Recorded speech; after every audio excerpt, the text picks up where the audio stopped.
Welcome back there, everybody. We're getting ready to go for the E4 Knights and Humber Gold, but as you mentioned, we're not going to see 5 checkmates up top over there. We're still waiting for the vetoes to come through. That would make for an interesting series. I don't know why that was so much excitement, because I think more of the majority of our audience would probably be depressed about that. But we have the ability to look into what's going on with Laurentian University and Ole Miss. Currently, Laurentian, as you mentioned before we went to break there, Cam, 5-0 in maps and looking pretty solid here in the controls. They find themselves up 1-0, and this defense is looking pretty imminent as well. Yeah, they're just not looking back, and we've highlighted plenty of times the Twins, but also Doomy and Abito. These guys are really, really great players as well. They fill in the roles, they fill in the holes, I should say, around these Twins so productively. Doomy right now, 14-7. They usually have the ARs, as the Twins like to kind of run rampant on the map, holding down that W key, the sprint button. But right now, they're probably going to be winning this second round in a row. Not looking back, like I say, they are red hot with the momentum coming out of the gates, and they're really making a name for themselves in this bracket as they continue to win. This is not bad, though, from the side of Ole Miss. 3 members will stack, and you do have Kariz, who's going to be watching the middle of the map. So if there's going to be a retake from LU Esports, it would have to be likely through this alley, and they're not going to have a chance. So wait a second.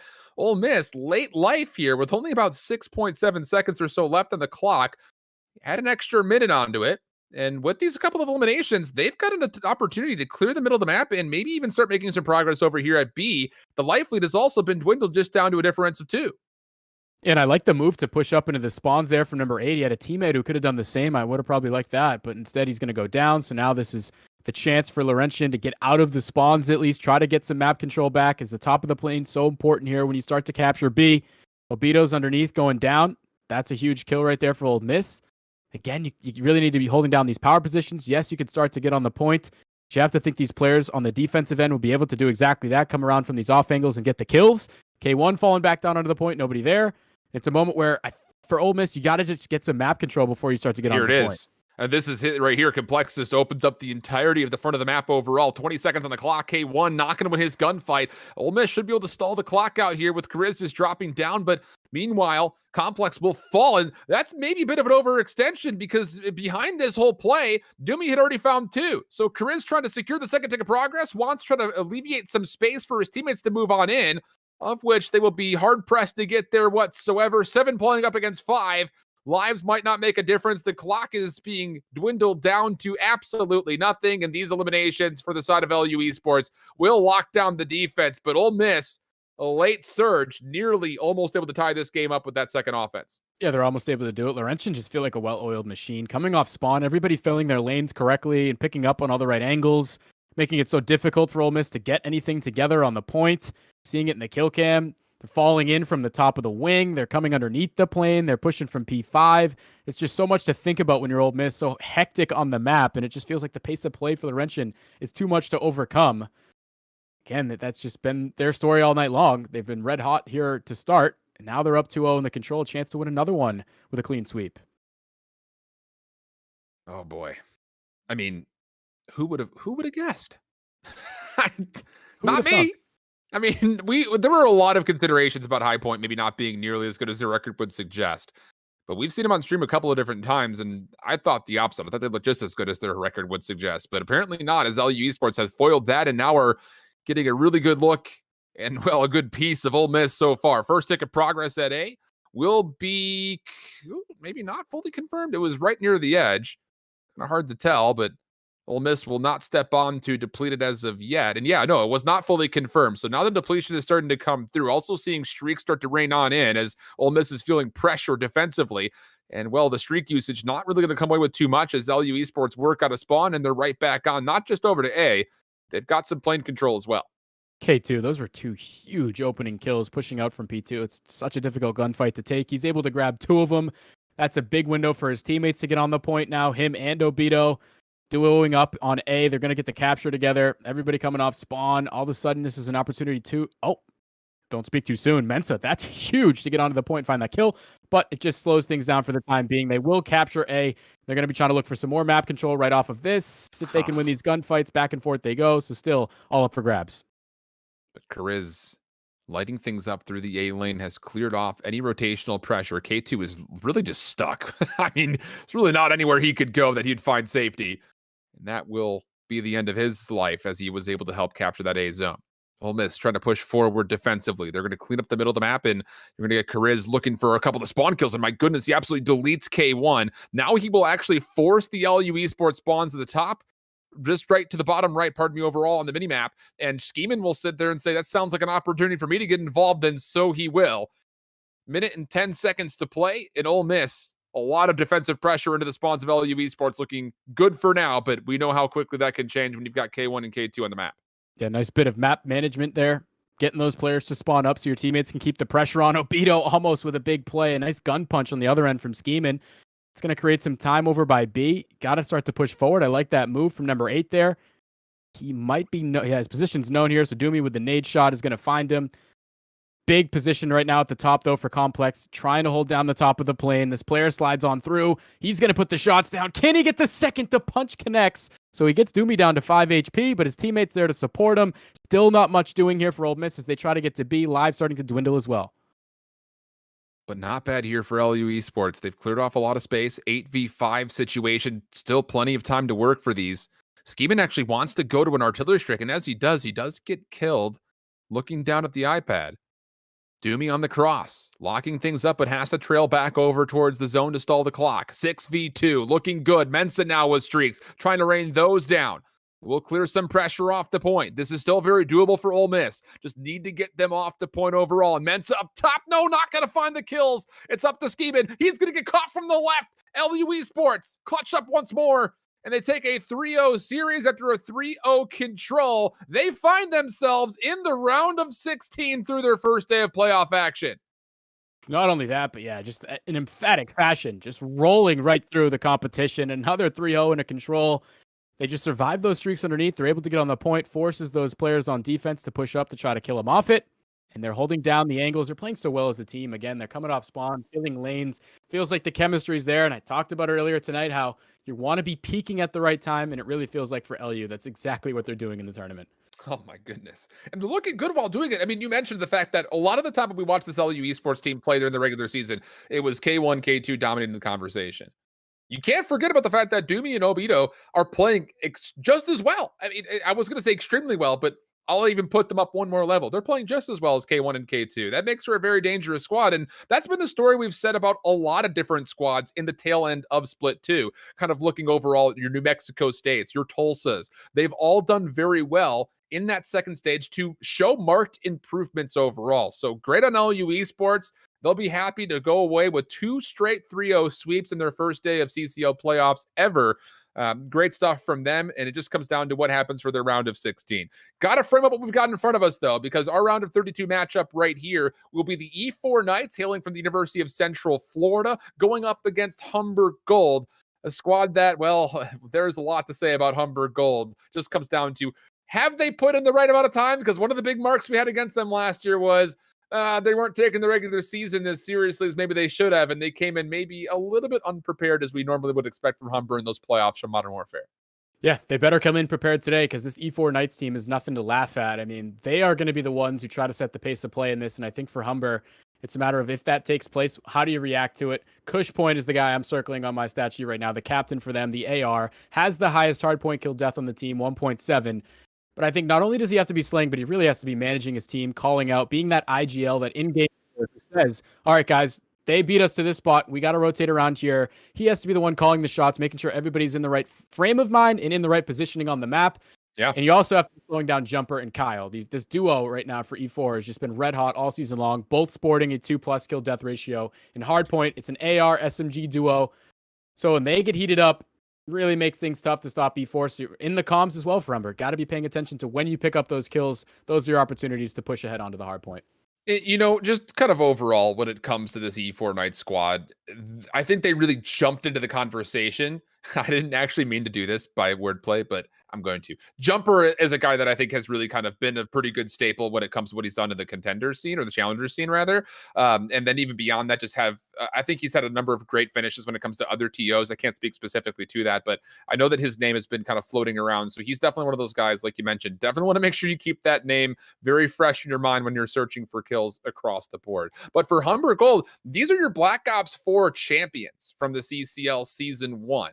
Again, that was a much different time. I mean, we only had 8 total teams, I think, it was back then when we ran playoffs. Then we're on a 180 to a 64 team bracket, so things are a bit more wild when it comes down to it. But it goes to show that the experience that this team has can absolutely get through anybody, and that's really, I think, why a lot of people look at Humber Gold and say they can make a run to actually get into the late stages of the winners bracket. Right. The regular season's a bit of a lull, but now you get to this point, and that's the moment where you got to turn up the notch a little bit because obviously it's playoffs. Everything means that much more. But I almost feel like, too, the easiness of the regular season could come back to bite them where they haven't been forced into some late series. They haven't been forced to play map 4s and 5s as often as E4 have, especially lately. E4 with a match against Bama that goes all the way to a game 5. So I feel like in that sense, just having that relevancy to fall back on, the fact that you've been in late series recently, I feel like the composure obviously is so important. We just saw a match go to game 5. So who's going to be more ready for those moments? Sure. But at the same time, Humber, I mean, like you said, so much experience up and down the board. They should still be ready for those big clutch moments. Well, maybe we can take a second here and just look over how the season has fared overall. And then we've kind of been bouncing back and forth between both of these squads. But for the E4 Knights, kind of coming in as our home team, this is what their season looked like. Again, out of the University of Central Florida in Orlando, Florida, 13-1, 40-11 overall. And, as convincing as a plus 81 point differential is in hardpoint, and a 16-4 overall win-loss record, you have to look at that and sit there and say, damn, that's good. But it's just, as we were making through these stats and these graphics, it's not even close to the best. A lot of the teams that are up there, kind of sitting in the top 10 from our power rankings and things of that nature, are sitting well above 100-point differentials. So there might be some considerations as far as what the E4 Knights bring to the table when it comes to Respawn overall. And no, they're not 1-3 overall. I'll take credit for that. That is a mistake on my end. They're 11-3 when it comes to their control. So with only a single loss to Georgia Southern, their Eagles COD Gold team, this squad is really kind of impressed when it comes to their overall map win-loss record. The only thing to really mark against them was a map 5 versus FSU Garnett, a very weird map 5 versus Kennesaw State Gold, and then also a map 5 late in the season versus Alabama. Right. And that just goes to say they've been going the distance into some of those game 5s, and they've come out more often than not. So if it does make it to that point, they're used to it. They've been there before. I think they have that to fall back on. But for Humber, I mean, they're just as in the same category. They have so much experience in the league, like you said, and playing in the inaugural years. We take a look at their stats, pretty similar, right on par. I mean, you look at the differential in hardpoint, 140 on average is ridiculous stuff. 45-9 in the map count overall. It's just a David versus Goliath matchup here. Two of the top titans in the league going face to face. And that's what I'm talking about. You look at that differential, the hard point here, 14-2, but plus 140 points on average that they win by. So I think it just goes to show overall some of those differentials, even though the win-loss records are going to be impressive for no matter who we look at as we get later and later into these playoffs, that differential is really going to kind of tell the tale. So for Humber, 2 losses overall in the season. One, I think, was actually by way of an unfortunate forfeit situation that they were forced to be put into. And then they had a 3-0 loss very early versus a good Ryerson squad that I'm sure we will see later on to this bracket. So this kind of tallying through what these two teams have fared into thus far. But taking a look, as we're waiting for this match to kind of get going, the bracket is ready to go here. And just kind of looking at where we are, just in the middle, you see that E4 Knights versus Humber Gold squad just waiting for one another. They both got through their opening matchups without any problems, which was to be expected, but you really can't sleep too heavily on that Zips Esports squad or even that UNH Chargers team, because both have showcased that through the regional qualifiers, they do look at least better than the bottom cut of teams. But obviously, there's still a bit of a gap to be made up when it comes to playing up against teams like E4 and Humber. Yeah, these are top tier teams in the CCL. They've been power ranked all year long for a reason. And I think a lot of people were looking at those to be 3-0s. Exactly what happens. Now you got a little bit of momentum coming into this one where you just played a little bit ago. Which team was able to find more of it in their 3-0 is kind of the question that comes into play as well. Again, I really feel like for Humber, it's going to have to be a team win. For E4, yes, it'll have to be a team win, but you're also looking to your star players in Jumper and Kyle to have a big one. Unfortunately, you have to highlight them because they've been so hot all season long. Now in the spotlight, shining the brightest. Can they continue what has been stellar play? We'll be finding out in just a little bit.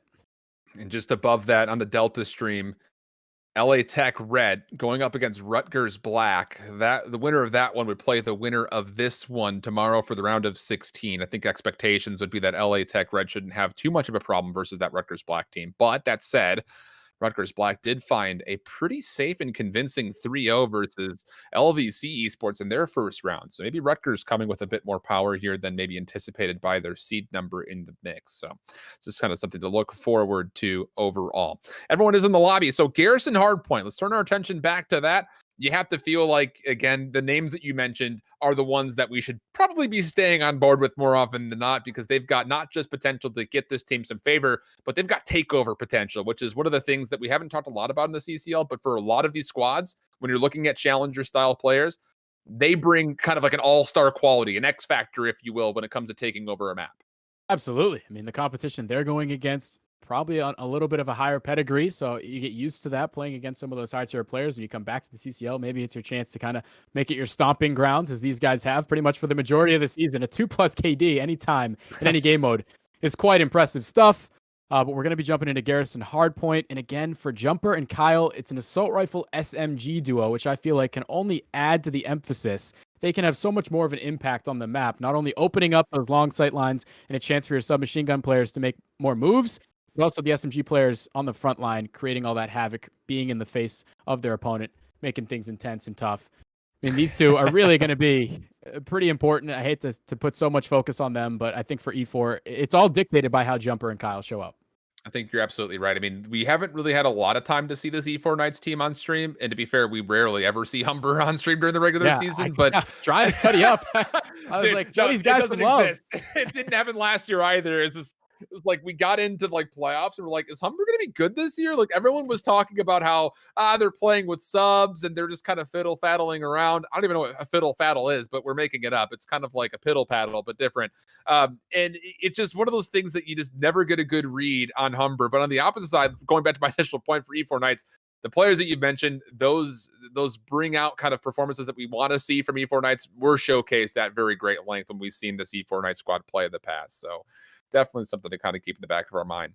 We are getting a little bit of a lobby restart situation overall. So maybe an important time to kind of maybe look back over our overall schedule as far as what's going to be coming up after this, as we'll be looking forward to a lot. And well, to be fair, with the map 5 round 11, we're already a little bit behind schedule, but that's all right. It's going to be the round of 64 in the West coming up here next, and then the round of 32. Those matches in specific, in case you're wondering what exactly will be happening here, it'll be North Texas going up against Arizona State Maroon in that what would be a 10 o'clock Eastern slot. And then University of Texas, Dallas Orange will be going up against Southern Illinois. At least that would be our guess for the round of 32, pending they get through that. But that's at least a part of the bracket, I guess I should say, that we'll be jumping down to watch for that round of 32 matchup to kind of close out the evening. And then Saturday, Cam, long day ahead of us. Round of 16, all of the quarterfinals, both semifinals, and an extra lower round to close out the day. Like I said, I've been so joyous just preparing for this. I'm like purposely setting back my sleep schedule, the whole thing. Tomorrow is going to be so fun with all those games going on. I just feel privileged to be on the desk and to be part of it. And I mean, what more can you ask for? Again, it's just like this. There's March Madness that everybody loves so much when it comes to college basketball, and then there's CCL playoffs, which is almost the equivalent. And it's almost a dream come true. You would, as a young boy playing Call of Duty growing up, I would have never imagined this to be where I'm at right now. So just really trying to take it all in and enjoy it, as I'm sure everybody out there watching is as well. It's just been so fun to watch. We've seen upsets. We've seen dark horses taking over like Laurentian. Anything can happen in the CCL playoffs, and it's all for 25 grand. So it makes sense why these players are putting so much effort into these games. I mean, last year it was like a crowd-funded prize pool. I mean, for the large part, there was a little bit kind of. I think we had like it was like 2.5K. I think is what we started with. I think we ended around like 7 or something. I don't remember. I'm making those numbers up. I'm being honest, but 25K off of college just kids. The entry fees. I mean, it's so cool, man. And it's just wild. I didn't even realize when I was going back and looking over towards Humber's. I remember them winning. I was like, who did they beat when they played in Black Ops 4 Grand Finals? They beat that Ole Miss squad. And there was only 18 playoff. And I was like, what? We went from 8 to 32 to 64 in a blink of an eye. It's just absolutely unreal. So loading in just a little bit late here, but we will be jumping onto that Garrison Hardpoint as we continue to anticipate overall. It'll be really interesting because, let's be honest, the connection, I imagine, largely between Florida and Toronto means that they probably don't have a lot of scrim time versus one another. So this very well could be the first time that these guys have squared up toe-to-toe. Yeah, might be facing some adversity here if the connection's a little off, but you got to just go ahead and play right through it. We get the reset. E4 going to be on the point. And I mean, looking at the E4 hasn't played this map in mode yet this year. I don't know if I'm reading that right, but that is interesting enough too, because it feels like Garrison's a pretty common map. So this is kind of their first test run in the playoffs. It's pretty crazy. Yeah, and for Humber 3-0 in the map, so definitely a lot to be shown and proved here. Humber a slow start, but they do well to kind of collect the back scrap time and also find a couple eliminations as they move across the map. Trying to get into bricks was Maka, but he falls as Dave doubles down on the rotation from Humber.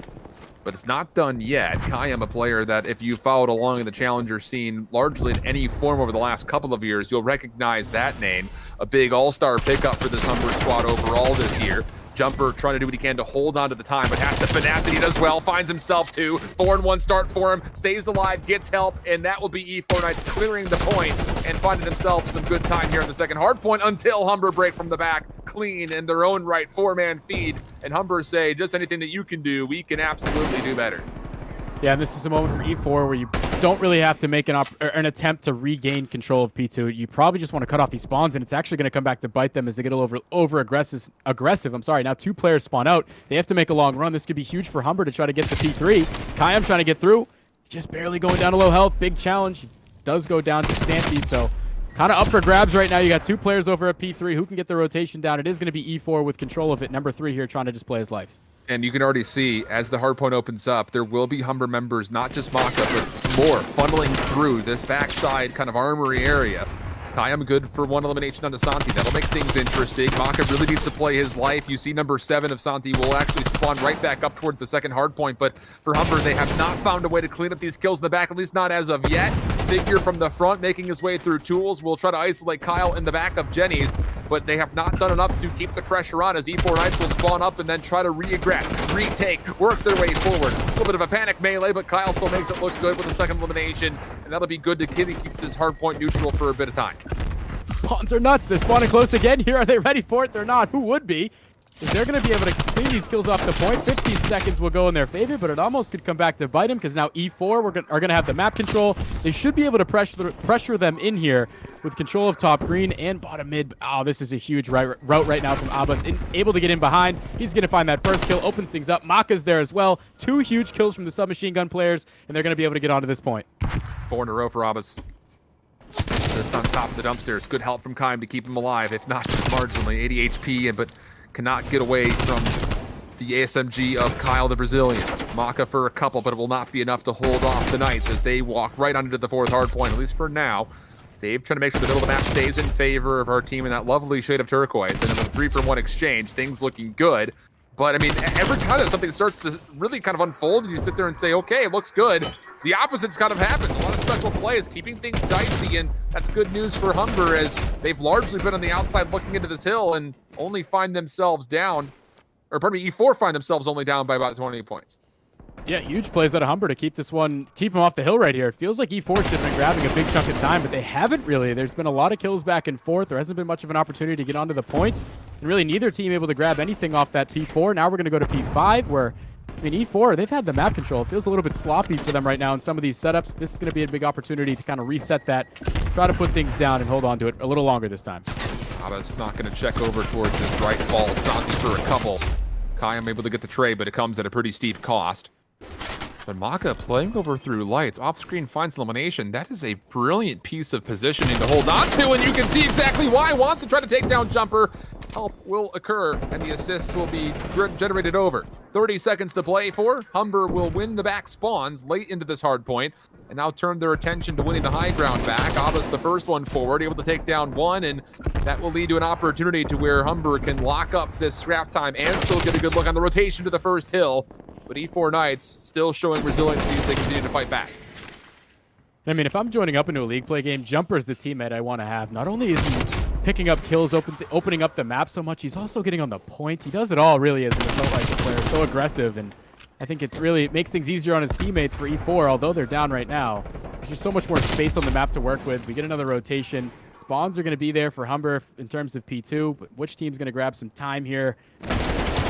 Is the fight for top green goes over to Jumper and E4. That's going to be huge. Big time positioning. Now battles on the hill go down, back and forth in the feed, but Jumper's still going to be up there in top green. Got to be worried about him if you're Humber. At this position, 102 to 79 through 1 rotation. we might have to consider the game clock at one point in time. And this is not a convincing tally for either team. I mean, still 2 minutes on the clock, but there's been a lot of contested time and even more neutral time that's already unfolded through this first rotation. So something to kind of keep in the back of your minds here as E4 are trying to break on into this first hard point. Scrap time of 17 seconds to fight for. Abbas looking for a mini pinch, but will instead try to play for high ground. Gets a little bamboozled by Jumper, who was up here at one point in time.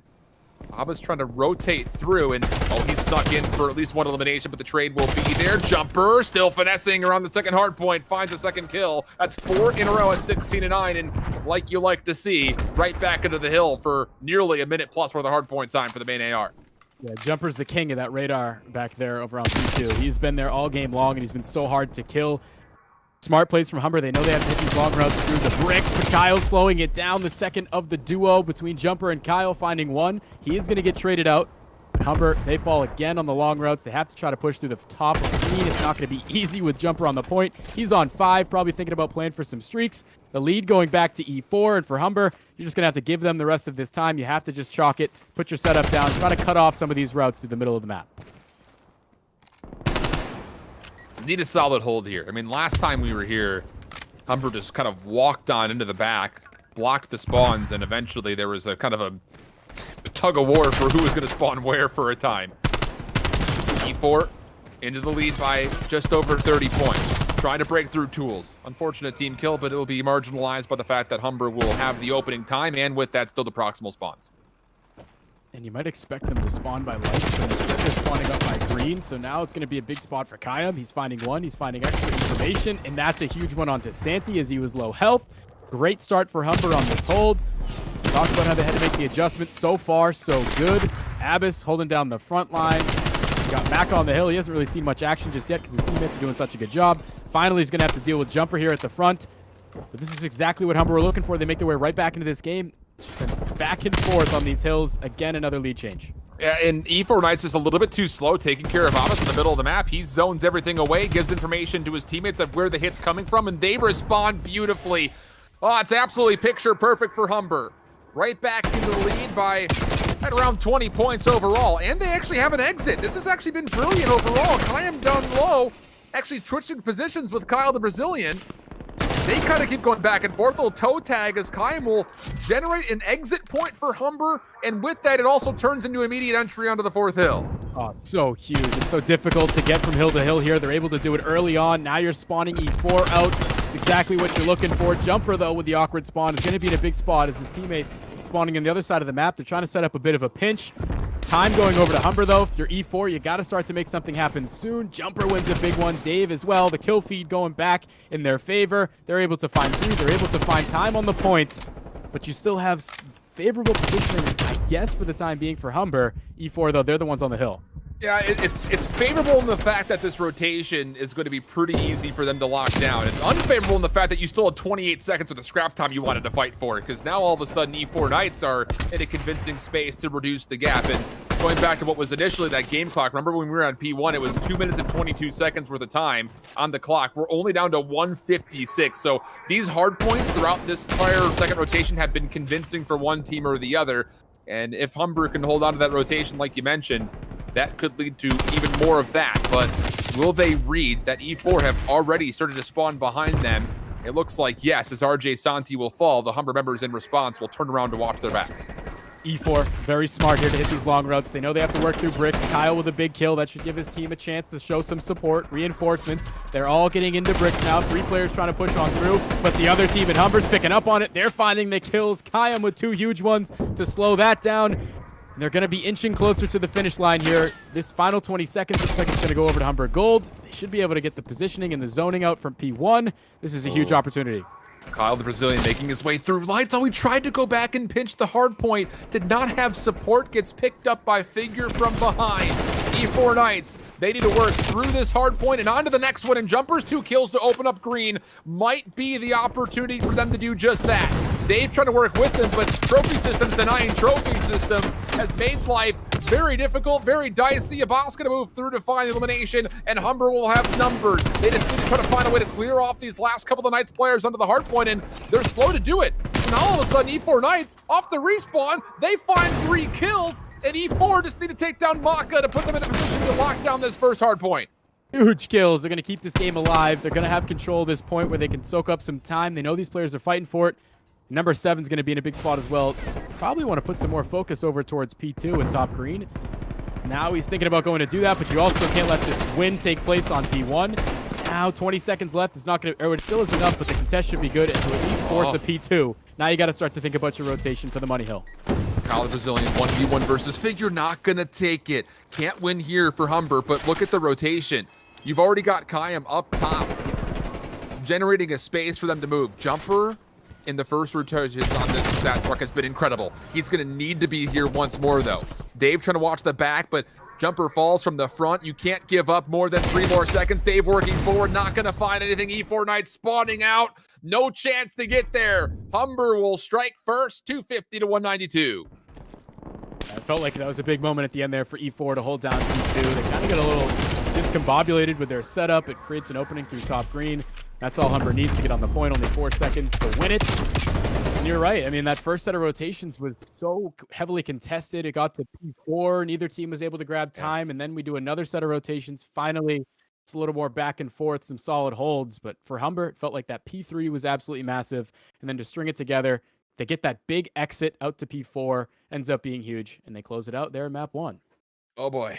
I mean, this is going to be a battle. I mean, that entirety of that map looked like it was going to have the chance to go long to game clock. Like, I thought for sure after the first rotation. I normally wouldn't make a call like that if I didn't think it was going to happen, because how contested a lot of those hard points were.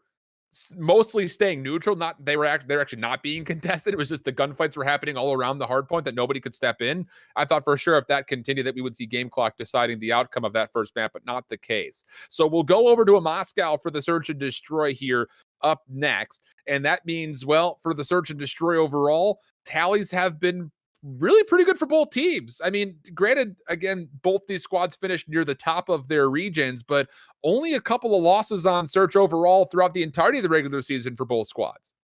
Yeah, and we go to Moscow search and destroy. We know A is obviously the more favorable of the 2 bomb sites. Who's going to be winning those gunfights? It felt like in map 1, Humber obviously with a little bit of the confidence edge. It feels like when it comes to some of those ego challenges you have to take. I mean, you know someone's going to be watching some of those angles.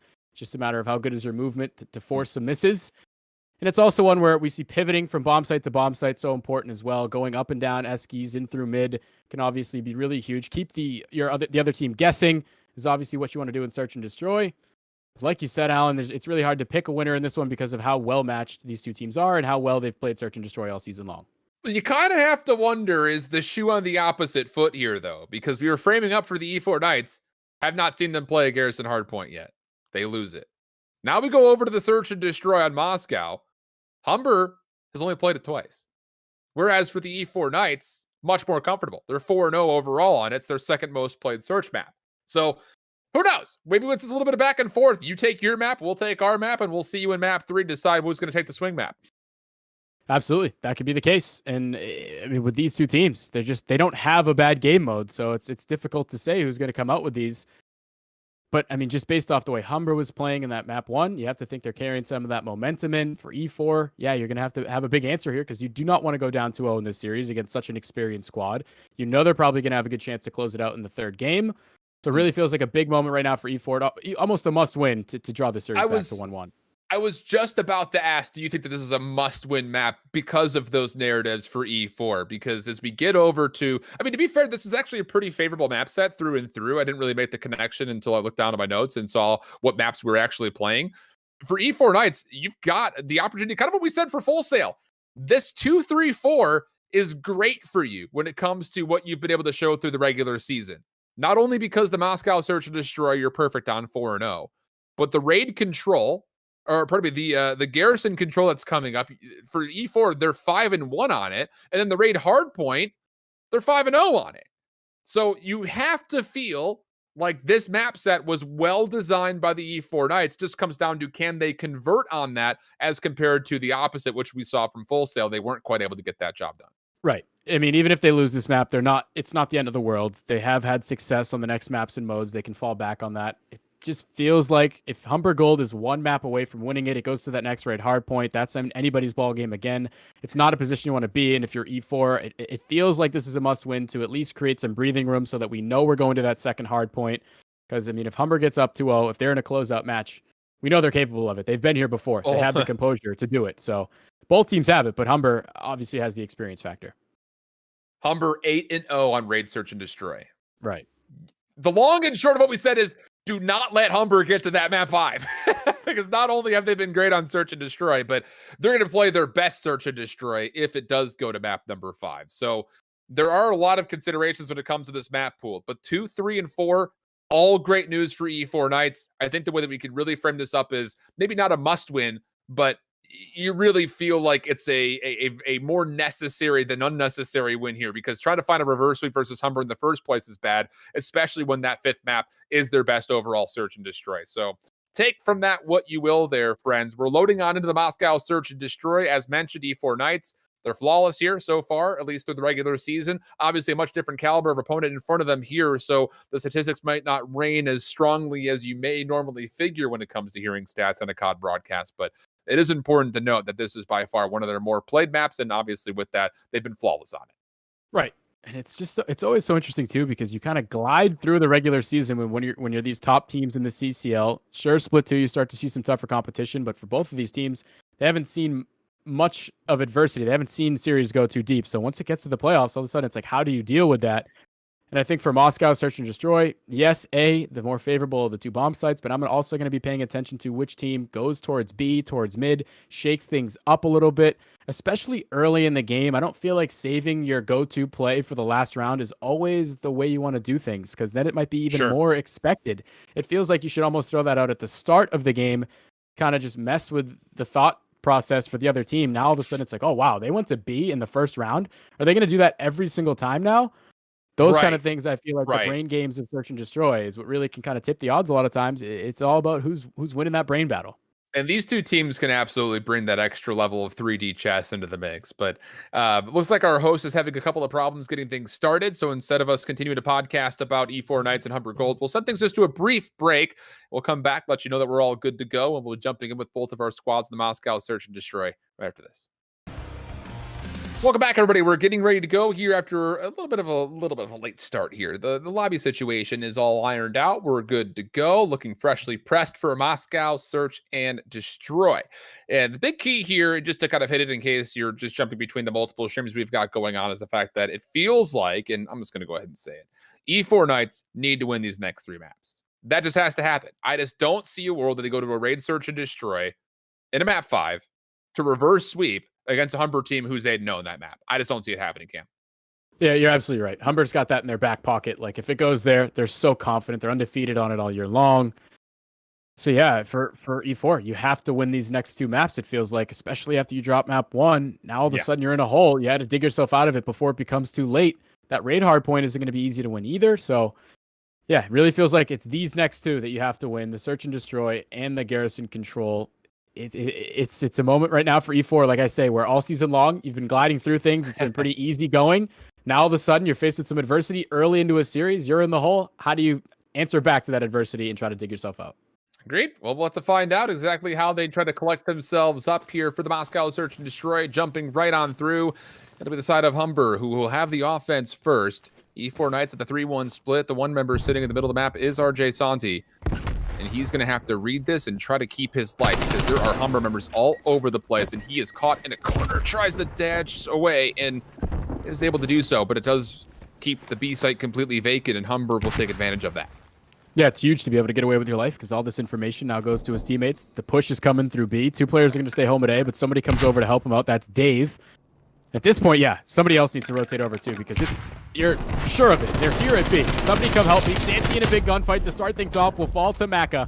That could be the opportunity to plant the bomb, but first round, there's no trophy, so a nade could be huge here. He's got it in his back pocket if he wants to throw it, but the bomb is going to go down now, 3v3 on the retake. Massive kill for Dave on the outside of the boulevard to make sure that Humber cannot safely exit from this B bomb site over to the street. They're going to have to clear that space up, and as they do, E4 trying to retake right from middle. Dave holding down an angle, but gets maybe caught with the nade out for a moment. Kyle the Brazilian clearing space in the back. E4 have successfully gotten into the apartment complex, but the problem is Humber are all over the outside looking into this site. 18 seconds, got to make a play here. Kyle good for one, but Kyan with the trade. Dave trying to follow, needs to find elimination quickly, and he does! Just enough time to get there for the defuse. 3 kills for Dave, and E4 strike first. Perfect retake, really, just to use the time at your disposal, draw things out a little bit. Dave really goes big, gets 3 kills in the round. The gun punch, massive one where you probably don't win it with the assault rifle that close quarters unless you hit the gun punch. And yeah, it just, they kind of get trapped here. Humber do over on the street side. They're forced to kind of play over each other's shoulders and try to find these kills. The positioning inside the point goes back over to E4. And again, they just use the time to their advantage. Dave gets that last kill with perfect time on the clock to get over and make the defuse. It's the first round that gets drawn out pretty far, but it's the defense coming out there in E4. Wow. I mean, it just comes down, I think first and foremost, Dave does the correct thing. I mean, E4 are going to have to play retake throughout all that. For him to keep the street in control and force Humber to have to work around towards the back if they want to set up their post plant there is incredible. So he walks away with 1 kill plus 2 more to follow on their full retake. And now E4 trying to get aggressive, running down Eskies. This is not a characteristic hit that we often see. And I think you're starting to see exactly why. I mean, cool attempt, but the player in mid of figure deletes 2, and then Humber just swarmed to clean up the rest. Yeah, you have to wonder if that's a bit of a slip-up or something in the comms. Obviously, we can't hear it, but it seems like they make a last-second decision to cut down the bottom of the Eskies. And like you said, Alan, it's not going to work out for you when you got a player watching it from that mid cutout. He's able to find 2 kills, completely slows down the push and all the wind out of the sails. Last couple players push down in, and they get cleaned up as well. So, yeah, it just feels like something there. Somebody must have heard or saw something where they tried to change the game plan at the last second. And it costed him there. So it's going to be a round evened up. 1-1 we go. It's back on offense here for Humber. Slow setup here for Humber. Really, they're just kind of hoping that either Abbas will find something through middle, or specifically, if E4 Knights want to push through A, Figure would be able to read that. But patience on both ends here, as E4 is also very happy to kind of keep their same 3-1 split setup. RJ again, going to get the information as he takes some shots from the street side. Now he's going to reposition himself by B. Nice well-spread defense right here. They got control at A, watching mid. Everybody really holding things down as the push starts to come through for the offense. Going to be through mid. Big shots opening up as Dave and Abbas trade blows. Nobody's going to go down. Still with 40 seconds left. Full strength for both sides. And watch them come A this way, because you know that, hey, it was Santi who was in middle first. Now it's Dave. He must have rotated. Let's commit to getting onto A while they're weakened up by numbers. Kyle's going to need to find at least 1 elimination here around the statue. Good help from behind as Jumper takes down 1, but does get traded. Maka just allowed to exist in lobby for maybe a touch too long, but Santi, Dave respond nicely. Figure by himself. Going to play for eliminations. He needs to collect this bomb. 12 seconds to play with. 1v1. Dave comes through clutch once more for the E4 Knights on defense. Really good teamwork there. The team support playing so closely. Once the fight ensues, they push on in to help each other out. Dave finds Maka there with that big kill. He was hurt. Finds another here on the Figure. Yeah, they're just kind of playing outside the apartments, waiting for the fight to take place. And then they're going to come in and show some reinforcements. Turns out to be huge for E4. It was a nice play there in the middle of the round. Once you, like you said, found that information on DeSanti and Dave to push up the top Eskies. But E4 just play it better. They rotate over, and it's good teamwork that gets him that win. Dave is taking over. The only reason that the E4 Knights have 2 rounds is because of Dave's kills. 4 of his 5 kills so far have been in clutch fashion. So at a certain point, you're going to sit there and say thank you, but someone else needs to step up. Santi looking for Figure. He will see just the tip of his cap. Jumper also, same information. Trophy system will deny, and Humber on the rotation, coming back to the middle of the map. 1 will be there. A second and a third. Good team shots as Santi actually mantled over the open cutout window. And I think you take by my tone there, Camber. I'm surprised by that even happening in the first place. Yeah, he probably wants to chalk it up as a mistake, a mispress. But either way, it's going to cost him his life, and it's a big opening for the defense to try to make something happen. It makes a 1v2, more manageable situation for Dave, who's been really good in this game so far. 6-1. Perfect timing to push on up shots into Kai. I'm going to let his position be known. Has to back down, but he does. This guy's lucky. He's got the fortunate plays going in his favor right now. Lots of toe tags there in Namaka. So many hit markers coming through, rattling. And now the fight moves over to the A site, pushes back Maka once more. Dave has to try to stick for a plan, and he will be allowed to do that as Humber will rotate over and try to retake this in the 2v1. But Dave has bailed all the way through rescues. He's going to play this. You sneaky devil. He's going to go all the way around. And Humber, so nervous about Dave's clutch-up potential, have allowed him to get here. Now it comes down to, can they find the timing? Dave finds one, not going to get the second. Maka just barely able to step off the bomb in time, and that's 3 separate gunfights that he barely stays up versus Dave. I don't know what kind of cat he would be, but he's only got 6 lives remaining.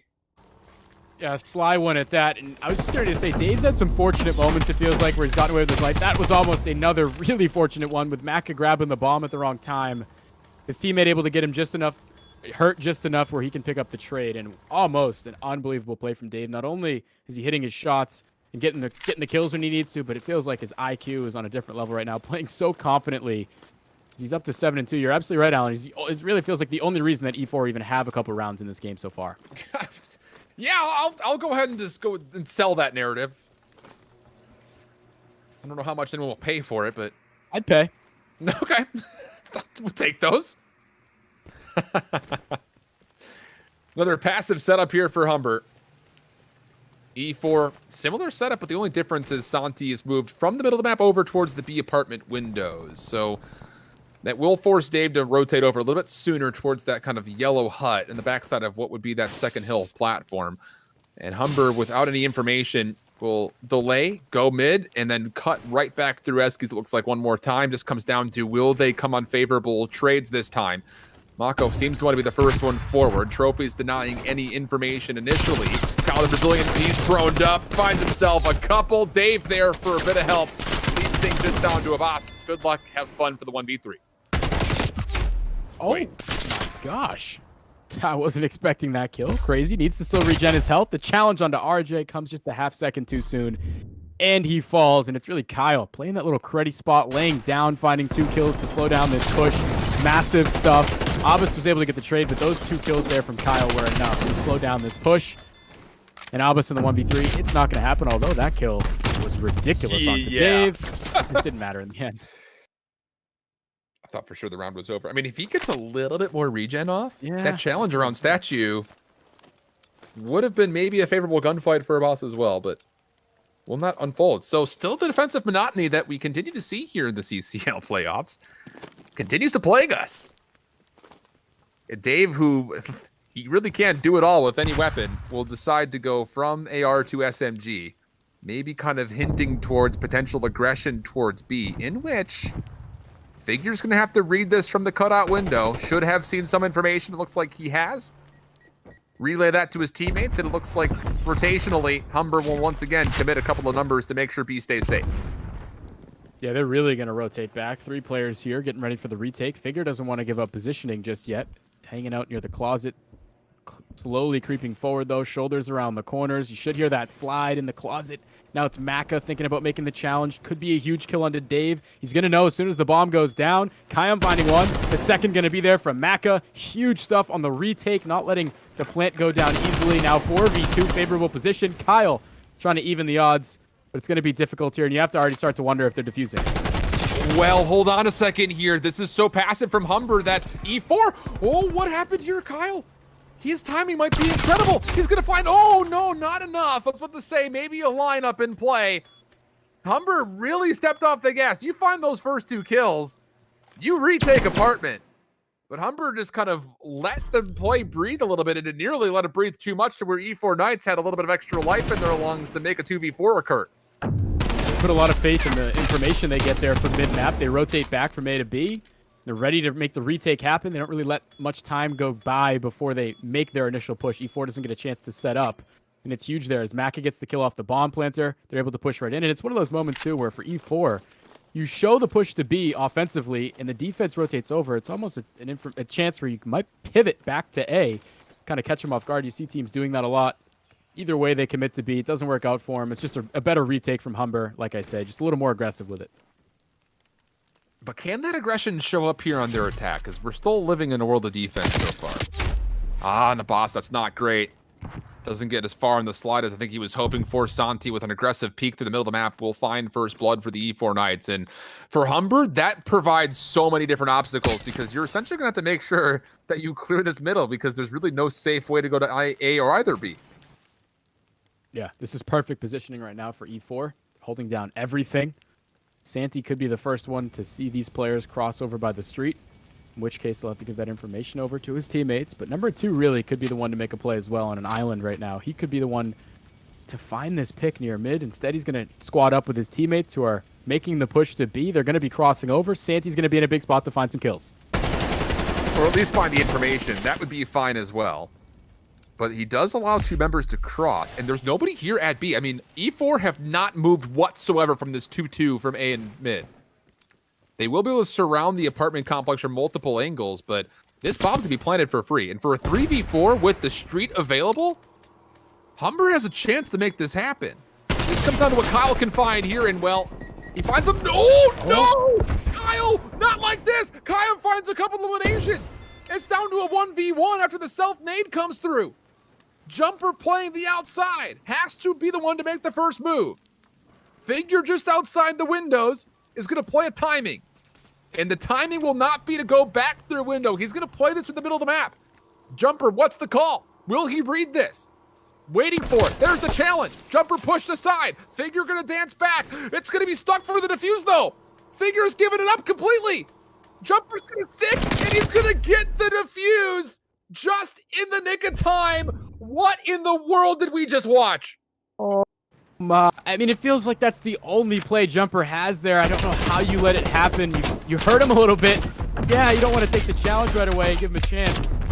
But to let that happen, you can wallbang that window too, I'm pretty sure. Maybe he just doesn't know about the spot, but I mean, presence of mind, sure, you got to give the credit to Jumper there to jump on the bomb and defuse it, but he just can't let it happen if you're Humber Gold. Unbelievable plays there and a nasty ninja defuse. I thought he might do it earlier into the clock. There was about 20 or so seconds. They're kind of stalemating, circling around each other.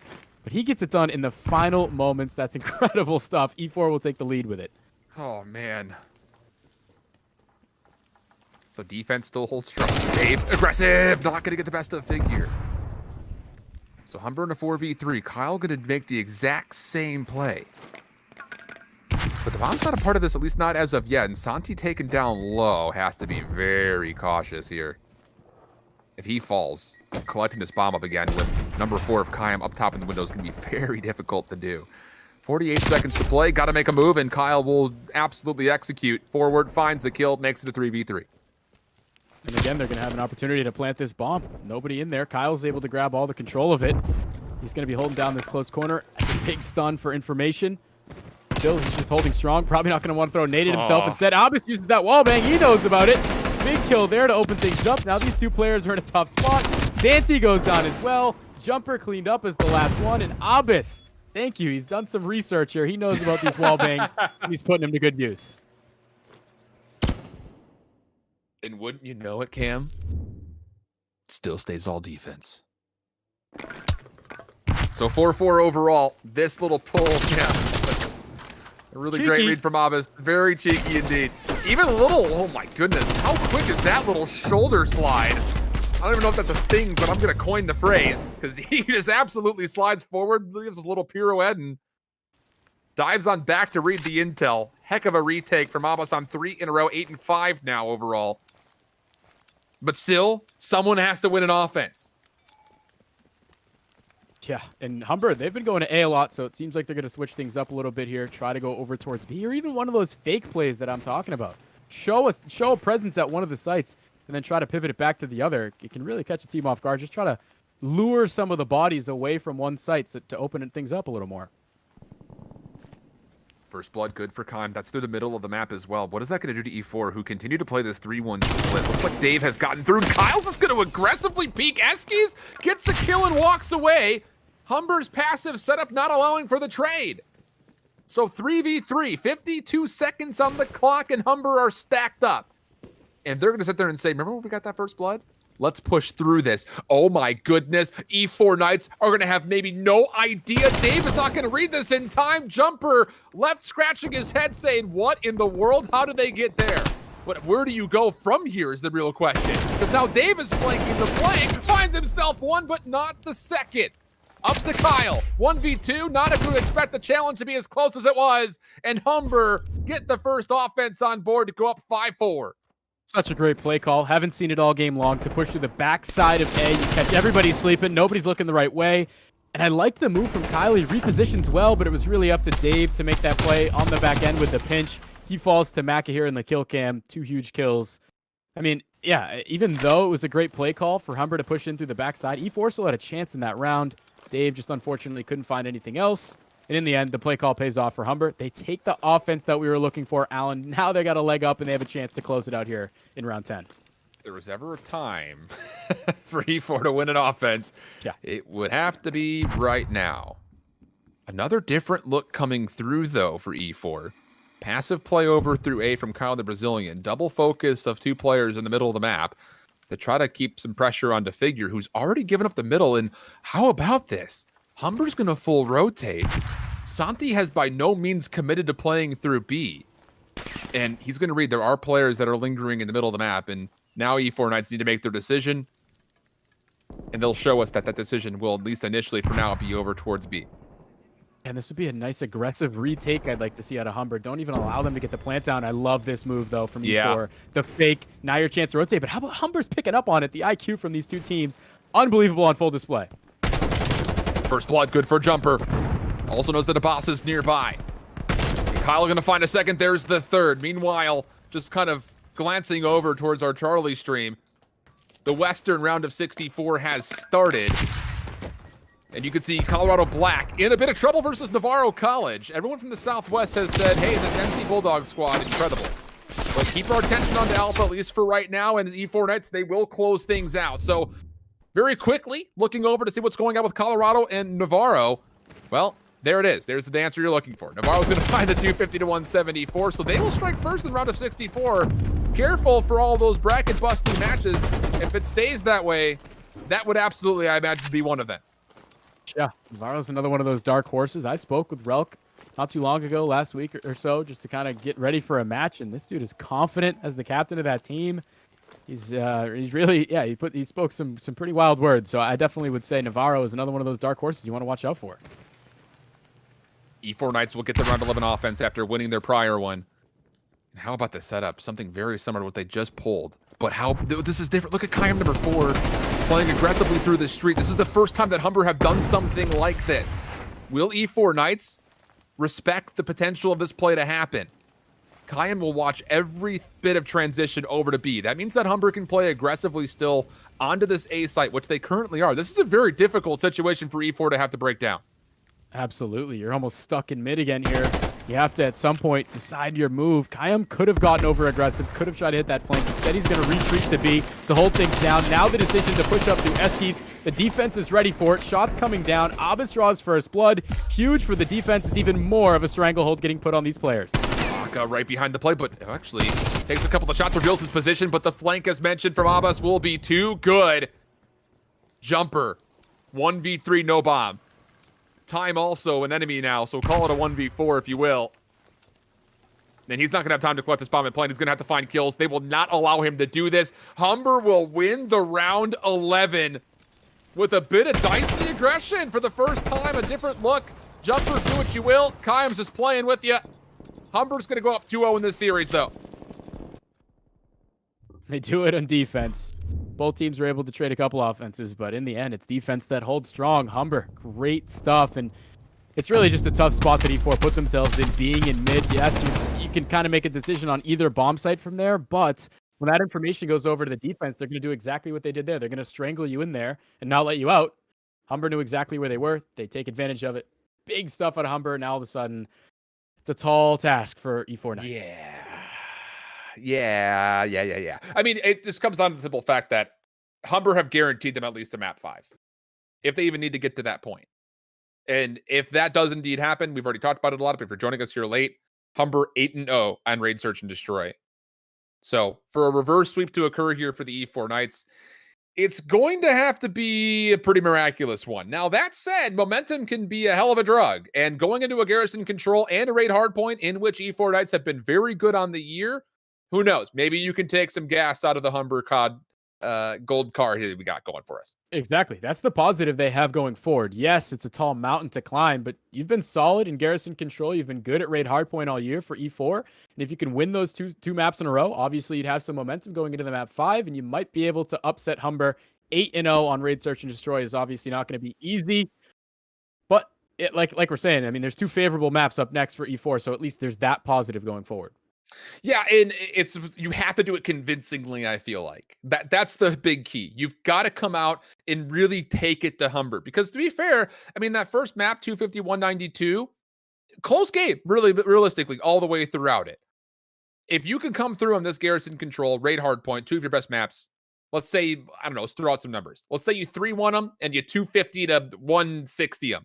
That's pretty darn good. And I feel like you're going to feel very confident about what you could potentially do to make this reverse sweep happen. It just comes down to the statistics are not favorable overall for what E4 Knights have in front of them with that map 5. So there's a lot to kind of be left wanting.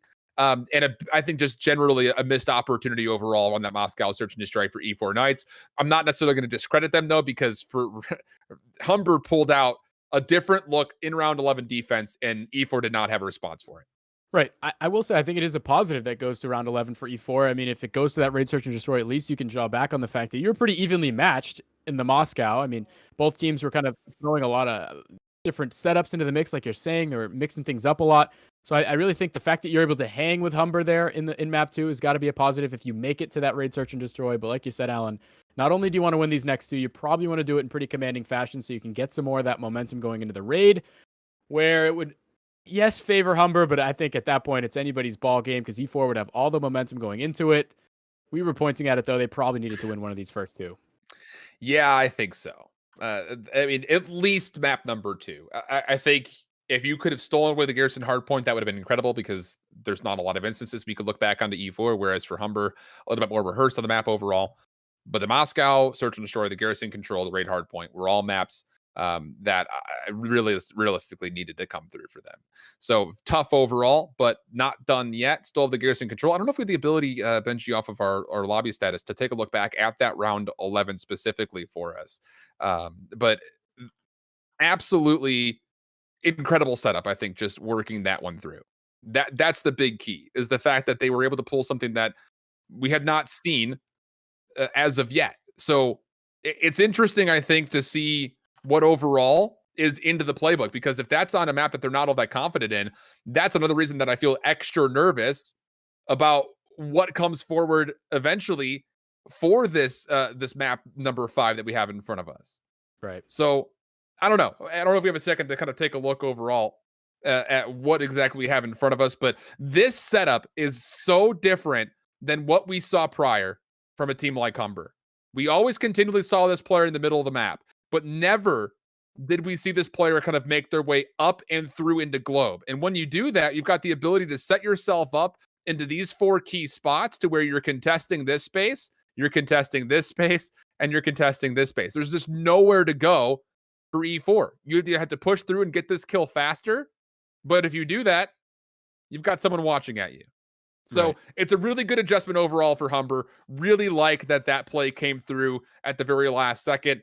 And I don't know. It's just one of those things that E4 was never realistically in a spot to get this read cam. Right. I think, it is a good setup for Humber, but almost to me, it's almost a worse decision for E4 to just push into mid like this and kind of get stuck there. Because, Kayem pushes up, but I think he ends up backing up. And it's just a matter of you're stuck in the middle of the map with players all around you.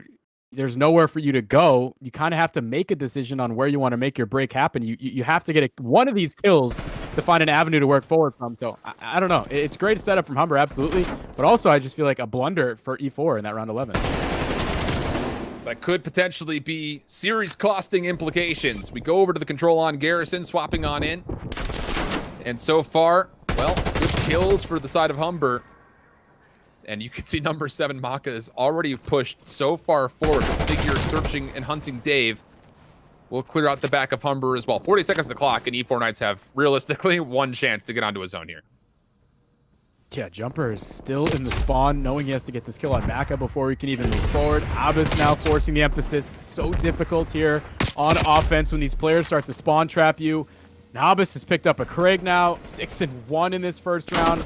All of a sudden, you got to start to take the life into the lives into account. You don't want to have offense in round 5, and with 15 seconds left, this one's all but done and dusted. A little bit of life management coming through, as no one from E4 wants to leave their spawns. So yeah, very uneventful first offense here for E4, but let's take a look at the boss. 6-1 start for him. Oof. I mean, that's just oof. I don't really know what to say about that besides I've been so impressed with him throughout this entire series. The routes he's choosing to take in that first hard point, he was the player a couple times, was able to get in behind enemy lines, create the opening when you're trying to make those tough rotations. Again, here, he's sitting all the right routes, getting in the right positioning, forcing those spawns out, forcing those players to kind of be stuck back there. I feel like he's really had a great series. Obviously, 6-1 so far in this one.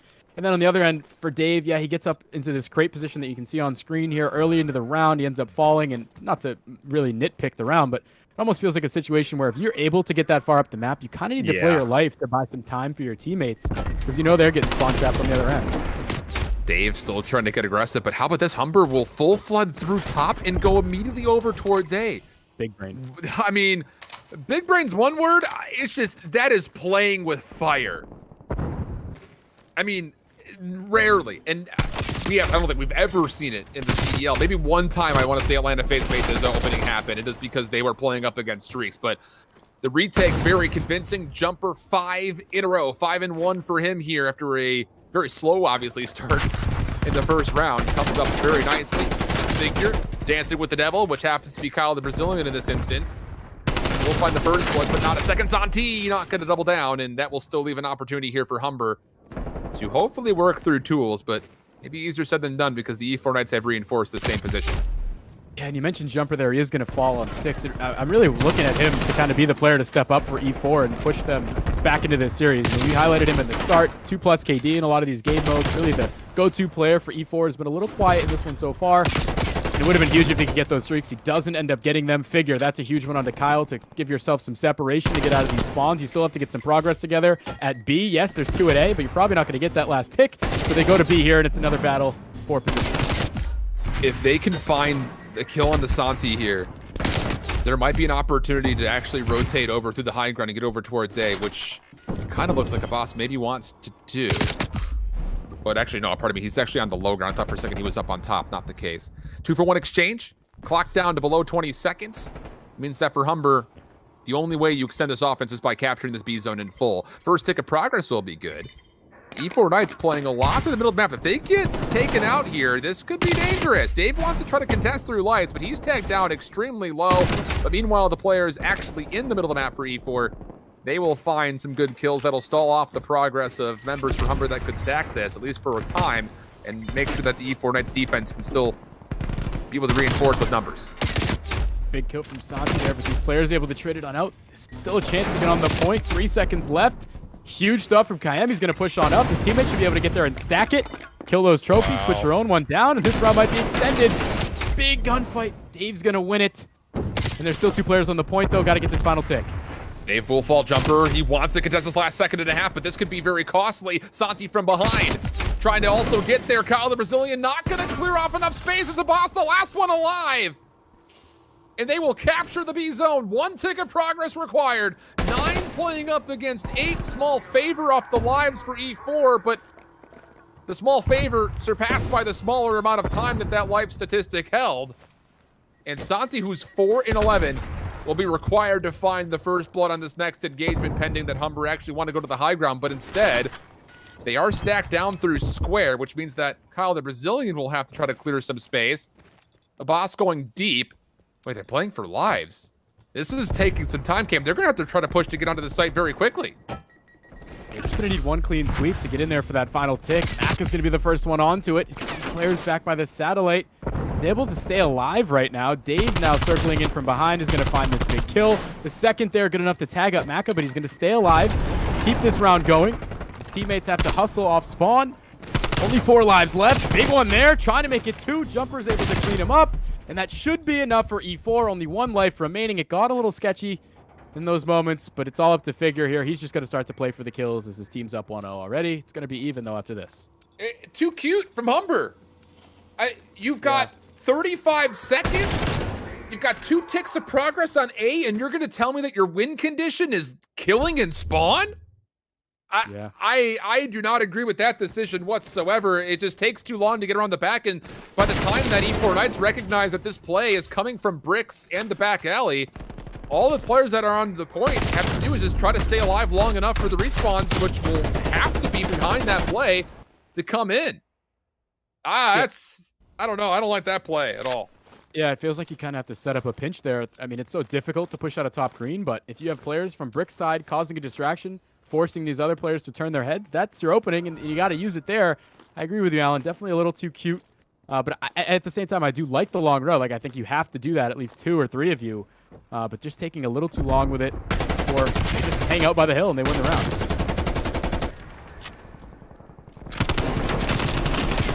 Through E4. They want to do almost the exact same thing, but not successful. I mean, this is one of those things. I've only seen a single CDL team make a play initially towards A. It was the Atlanta phase early on in the season. I forget who they were playing, but they were trying to survive through score streaks, essentially baiting them out, kind of like you used to do on Arsenal Control back in Black Ops 4. That's the only time I've ever seen even a top-tier team try to go to that A hit, and you're seeing exactly why. There's too many power-ups that you have to try to clear off from. Way too easy of a choke point to hold. So, first initial kills good once more for Humber. Kayam still pushing forward, and you've got Humber Gold members all over the backside of the spawn for the E4 Knights. That's what we saw in the first round. Yeah, you just can't let this happen for E4. If you are able to get into a good spot on the map, you have to be playing your life. And if you're not, if you're getting spawn trapped like you are, it has to come all together when you get these kills. That kind of situation right there. RJ needs to play his life a little better there to give his team more time to breathe. Instead, he goes down. Abbas just continues to farm them. Big kill out of Kyle, but there's somebody right there to trade it on up, and there's just no openings right now for E4 to get out of the spawn. Well, the opening has to be by Jumper. He's got to create one. And Maka, you cheeky devil. 1. How about a second? No, he's going to try to play his life a little bit longer. Wait for help. Very wise. What a mature play that is for Maka. Making sure the help is able to get there. Clean clearance. Humber's defense, sturdy. It just comes back to the fact that I think Humber would probably be kicking themselves because this could have been a 3-0 in my mind. Yeah, I mean, they definitely needed to grab A at the very start of that last round, but you mentioned playing the life, and I mean, all season long, I think the thought process is probably, oh, I'm just going to ego chow these kids. Like, we're winning. We'll just keep ego chowing. But once it gets to this time, you really do have to start to take into account playing your life more, using your teammates. That was perfect out of Maka to just hide back. He knew his teammates were funneling in to find those kills. Those are the kind of plays you want to see as you start to get down the stretch. The composure, the thought process is all there for Humber right now. And you're right. It feels like they could have won it in 3. Instead, E4 are still going to be alive in this one. A big defense right now, and it feels like the lives are so heavily in Humber's favor that there's really not much you can do if you're E4 in terms of round 5. The boss would. He just would. I don't know if you know the story of Kush Point, Cam, but this is just stock Kush Point name change to a boss play. Confidence reeking, moving up the top, no chance. I was about to say, if he gets both, I throw my monitor out the window. But he gets taken out, and that will make things a little bit less interesting when it comes to maybe some meta playing around with. And E4 Knights locking things up so far. Maka will keep the play alive by winning a gunfight in Vent, but still a lot to be determined here. Maka going to win a second, though, through Lights, and that will now stall the clock and give Humber an opportunity to get onto a control point. Yep, it's going to have teammates coming right up to support. Nobody really there to make a contest until RJ and Jumper show up. They're going to force them to slide on in. That team nade doesn't help from Jumper. That is very tough. B should be all but captured here. As Abbas and Maka probably have a chance to push up into the spawns as well. You got to get top green control, but not if you want to hit these long routes through the bricks. That's probably what Humber's going to go for. Big play here from Dave. Not the greatest game for him overall, considering what he did in map number 1. But still keeping the play alive defensively to make sure that Humber can not just freely run into the spawn of the E4 Knights. Good second kill, will not get a third. Kyle up top is just making sure nobody mantles over this ladder or window, which will mean that every single kill that comes through will lead towards Humber moving to the middle of the map. And Kyle, I don't know if he just got aim assist dragged or if he wasn't sure exactly who he wanted to shoot at, but Kayam will find 3 in a row. Now onto the A site come Humber. First tick of progress imminent and secured. E4 being pressured by a boss up forward. Well, that will mean that with that little bit of space, that'll be likely a second tick of progress. Maka trying to spam down the angle. E4 do not want to give this one away. The retake on the attempt coming through, and the kills so far pretty good, and there it will be. And that's a huge retake just before the second tick of progress is confirmed. Jumper just got an insane two-piece up there by the top of the crate to slide on out and get that challenge. Buys his team some time as submachine gun players are able to funnel on in and pick up the kills. Keeps E4 alive in this one. That felt like the moment that Humber was going to close it on out. Instead, we draw things out a little bit longer here as now they have to go back to square one, have to hit these long routes again.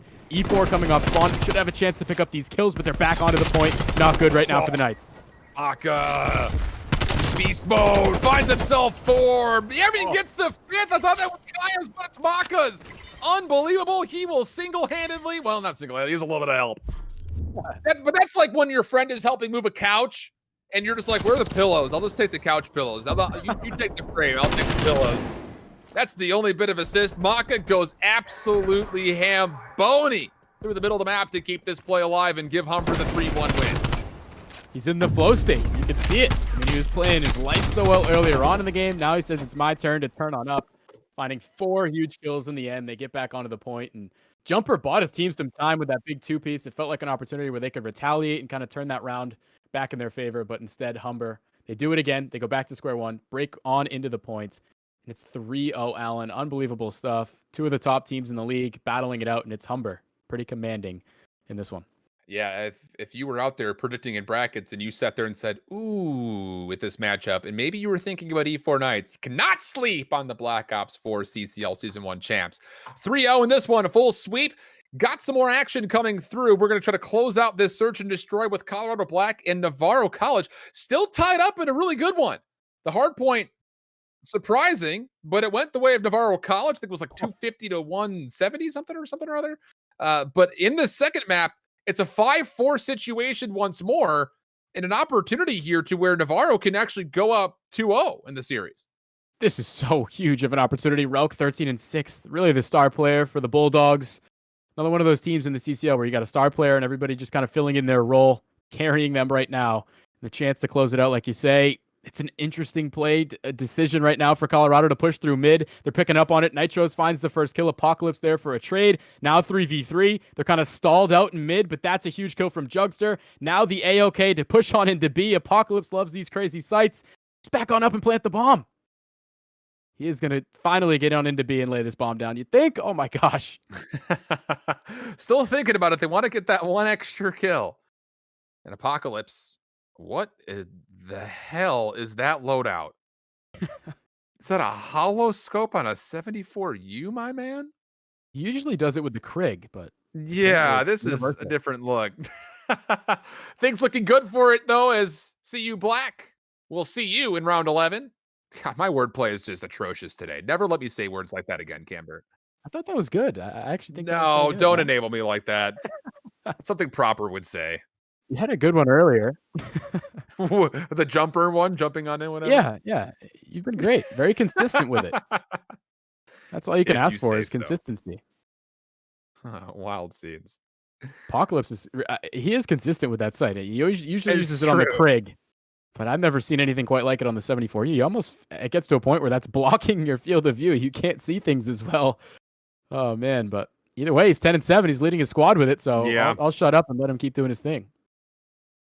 Round 11, it might just be you send out your best champion, we'll send out ours. Maybe Relk and APOC can give us a little bit of a 1v1 at one point in time.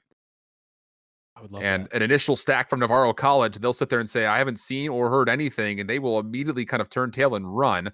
Nitros in the very back of PD is the only player who will stick to that rotation, though, and the patience from Colorado Black will allow them to walk on the B. It just comes down to how much do you trust this play and actually try to get the bomb planted, because the sooner the better. The longer you wait to plant this, the more time, obviously, that Navarro College will have to kind of get an adjustment for this defensive retake.